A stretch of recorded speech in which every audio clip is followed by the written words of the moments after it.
Continuamos falando a respeito das parábolas.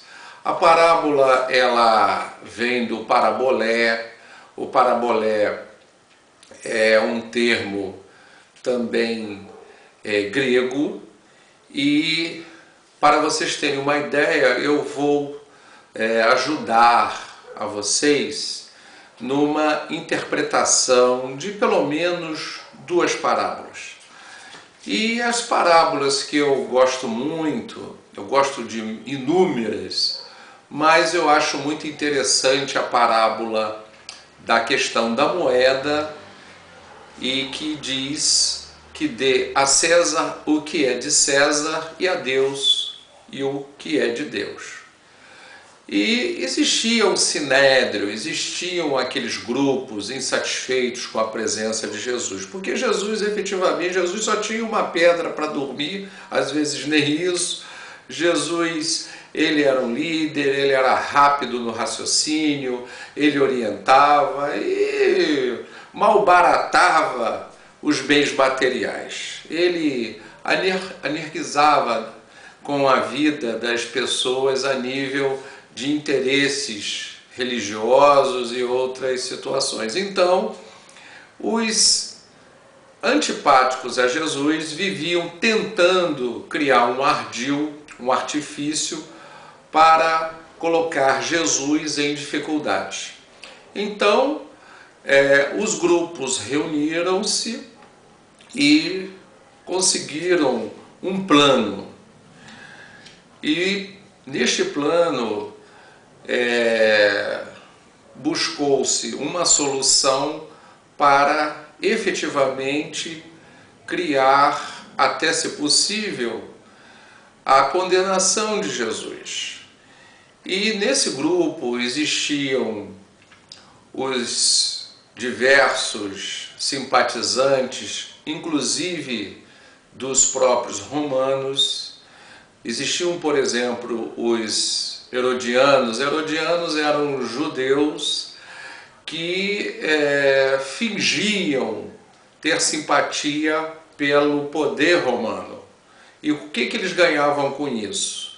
Eles eram obedientes, eles adulavam o poder romano e conseguiam manter os seus cargos dentre os hebreus. E outros grupos também. Então, como eles resolveram fazer o grande plano? Eles iriam a Jesus, e havia uma problemática imensa relativa à cobrança de impostos, porque Roma possuía uma máquina de guerra imensa, os custos eram altíssimos e isto precisava ser mantido. E já que Roma estava dominando os judeus, estava dominando Jerusalém, então precisava se pagar tributos, e alguns até passavam fome para pagar, e se não pagasse poderia ser preso, tornar-se escravo, ser exilado, enfim. Então vamos fazer o seguinte, vamos procurar Jesus e perguntar a ele se é lícito pagar os tributos ao Império Romano. Então assim se fez.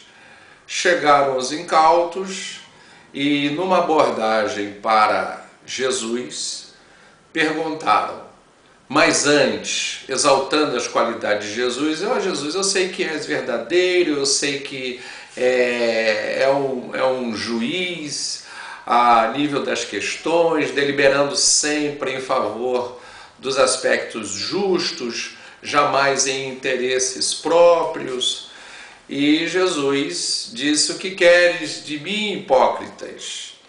Não, nós queremos saber o seguinte, se é lícito pagarmos os tributos ao imperador, a Roma, a César.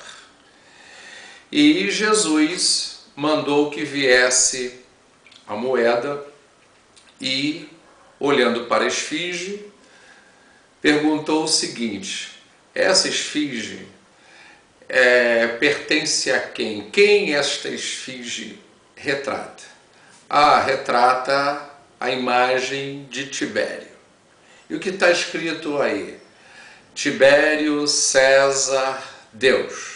porque os imperadores consideravam-se deuses. Então Jesus disse imediatamente: dai a César o que é de César, dai a Deus o que é de Deus. Com isso, ele, com esta saída monumental, ele deixou como que congeladas aquelas personalidades sem uma ação.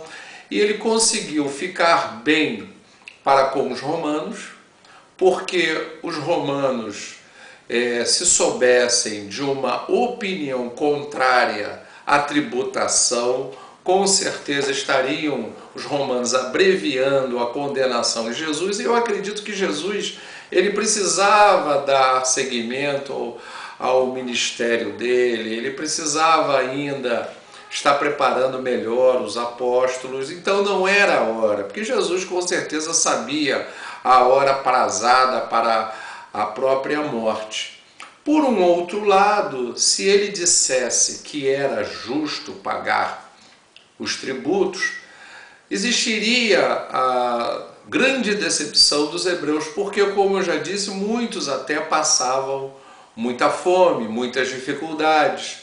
Então ele esvaziou aquele movimento e efetivamente todo este grupo teve que aguardar uma nova oportunidade, estabelecer uma nova incursão para, enfim, conseguir aquilo que eles queriam tirar efetivamente Jesus do cenário.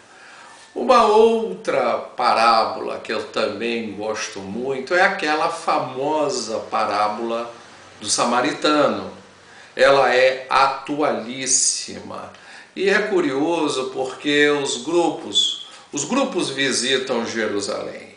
Então eles chegam lá, lá aqueles que orientam, os orientadores turísticos, então passam pelas localidades. Às vezes aqui por exemplo, morou Madalena, aqui foi a casa de Pedro, e aqui houve uma cura de Jesus para com o cego, aqui é o poço onde ocorreram diversas curas, e aqueles que contrataram o serviço vão acompanhando aquilo e em emoção, extasiados.